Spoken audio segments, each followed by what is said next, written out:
Diversas, fuertes, conscientes y organizadas.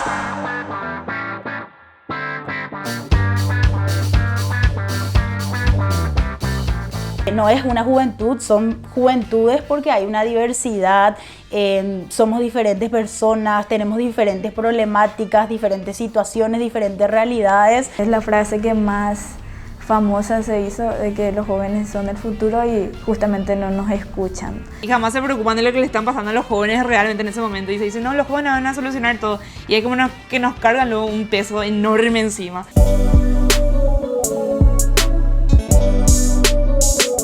El empleo, y tenemos una ley de primer empleo que no se cumple, tenemos una informalidad terrible, o sea, una cantidad terrible de trabajo informal que muchas veces es trabajo hiperexplotado. El conseguir trabajo es muy difícil porque se necesita personas con experiencia, vos recién cumplís 18 y es difícil conseguir trabajo. Y tendrían que darle más salida laboral a las personas que terminan sus estudios. Ni siquiera las oportunidades porque no hay.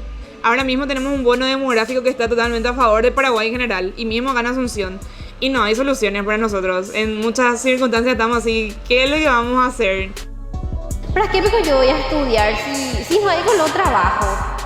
La educación paupérrima que tenemos dentro del país, los colegios que se caen, la malla curricular súper atrasada, las maquinarias que ya ni sirven para lo avanzado que está todo en la actualidad. Y la verdad que muchos de los jóvenes están terminando su colegio pero no pueden acceder a la educación universitaria.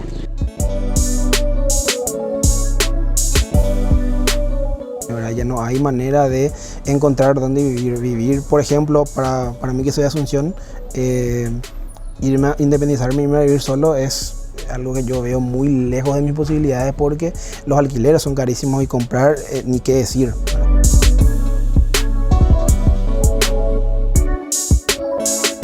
Si vamos a hablar del tema del acoso que viven las mujeres de escasos recursos, toda la violencia a la que tienen que someterse diariamente, el acoso laboral, el acoso de parte de los docentes mismos. Las clases virtuales, por ejemplo, que yo tengo a las 3 y yo hago todo lo posible que mi bebé duerma para que yo pueda estar en clase.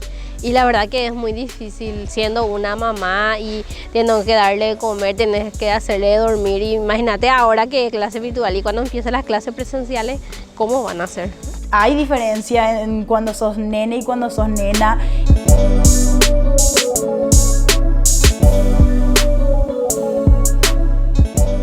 Y después yo me animaría a decir que antes de la pandemia, inclusive varios cuestionamientos a los linces, ¿verdad? Que salen a perseguir pobres fuera de los barrios donde viven, de los barrios de renta baja. O sea, se van a perseguir pobres en los lugares donde pasa la gente chuchi, porque ahí molestan, ¿verdad?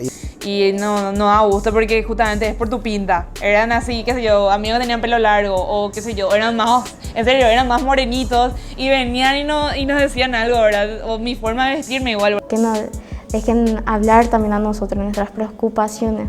Que no siempre sean solamente ellos deciden todo y ya está, sino que también tenga la opinión de los jóvenes. Yo realmente creo en las juventudes, yo creo en una juventud organizada, en una juventud que por sobre todas las cosas debata, se forme y por sobre todo que cuestione todo, que cuestione la educación, que cuestione la religión, que cuestione todas las enseñanzas que tuvo durante toda su vida.